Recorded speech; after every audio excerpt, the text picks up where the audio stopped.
savoir qui c'est. La campagne pour les élections présidentielles est partie, et bien partie, dans le vignoble nantais. Premier ténor pour la majorité, à venir à la rencontre de ses électeurs, Jean-François Copé. C'est le secrétaire général de l'UMP, le parti présidentiel. Il était à Saint-Sébastien, devant un parterre de militants et les élus du canton. Par exemple, le futur candidat aux législatives de juin 2012, Laurent Dejoie, qui se présentera dans la 10e circonscription de Loire-Atlantique, en remplacement de Serge Poignant, l'actuel député qui, lui, ne se représente pas. Écoutez, je l'ai particulièrement apprécié parce que, en ce début de campagne présidentielle, il a remis, je dirais, les compteurs à l'heure. Il a rappelé l'action du président de la République. Il a rappelé qu'il avait, cet homme, la volonté de faire avancer la France. Et il a rappelé un certain nombre de valeurs tout à fait essentielles. Et j'ai notamment beaucoup apprécié le langage de Jean-François Copé sur l'agriculture. Il a rappelé que l'agriculture française était une agriculture importante, essentielle à l'indépendance alimentaire, non seulement de la France, mais de l'Europe, et que cette agriculture méritait d'être soutenue et que l'on ne passe pas son temps à la critiquer. Et il a rappelé qu'effectivement les accords entre socialistes et verts pouvaient être extrêmement dangereux pour l'avenir de l'agriculture et l'indépendance alimentaire de notre pays.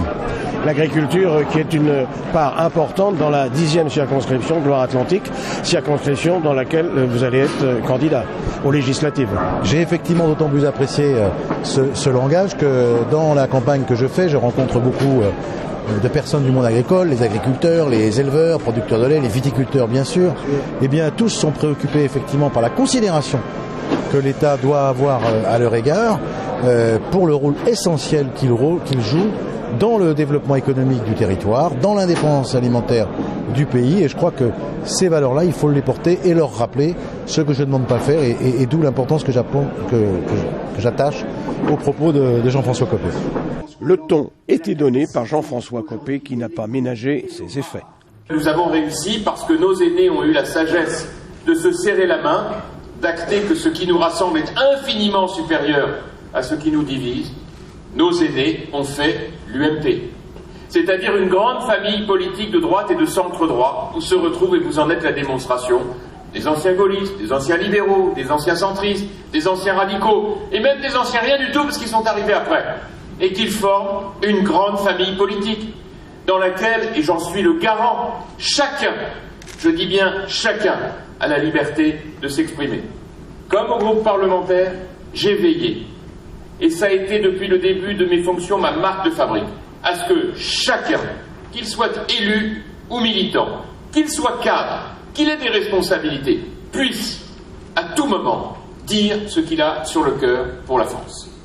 C'est ça qui fait une grande famille politique, à une condition, c'est que à la liberté de proposer, de critiquer, de débattre, s'ajoute, lorsque nous sommes enfin sur le moment de la décision, un rassemblement total. Je suis convaincu depuis bien longtemps que ce qui fait la force d'un parti politique, ce sont deux choses. La première, c'est la primauté du débat d'idées sur les petites phrases. Sur cette idée selon laquelle ce que les gens attendent de nous, c'est pas tant d'envoyer des vannes, c'est pas tant de trouver la petite phrase gadget pour saboter le concurrent, le rival ou l'adversaire d'un jour, que la capacité de défendre des idées fortes, des idées courageuses, des idées qui correspondent aux attentes des gens, à ce qu'ils veulent pour notre pays, la France. Et la deuxième condition, c'est que ces idées soient portées par des hommes et des femmes dont la première marque de fabrique soit le courage de dire les choses, de ne pas tourner autour du pot, de ne pas faire de langue de bois, d'assumer, de venir dire sur les écrans de télévision, dans les journaux, dans les réunions publiques, la vérité, et non pas de faire des faux semblants, de se cacher, de jouer la montre, de craindre le mauvais sondage. C'est ça qui fait la différence. Pourquoi croyez-vous qu'il y a autant de monde pour venir applaudir Nicolas Sarkozy dans les meetings? Pourquoi croyez-vous qu'à la moindre émission, les taux d'audience dépassent tout ce qu'on peut imaginer?